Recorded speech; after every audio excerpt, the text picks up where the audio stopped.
All right, so problem 4.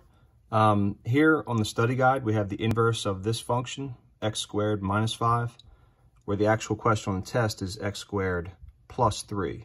So the difference here is that on the test, it's got a plus something, and on the study guide, it's got a minus something. So that just means, keep that in mind as you're doing your opposite operation steps.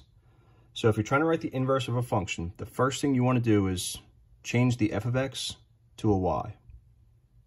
And then you want to switch the x and y variables. Don't switch the squared part with it, just the letter itself. So take the x and the y and switch them. Now you have x equals y squared minus 5. And this is where you'll start doing your opposite operation. See, I have a minus 5, so I did plus 5. Where you have a plus 3 on the test, so you're going to want to do the opposite of that. Okay, so I do a plus 5 to both sides. Can't actually add that together, so I just write out x plus 5. This cancels, and you're left with the y squared. Now to undo a square, you got to square root it.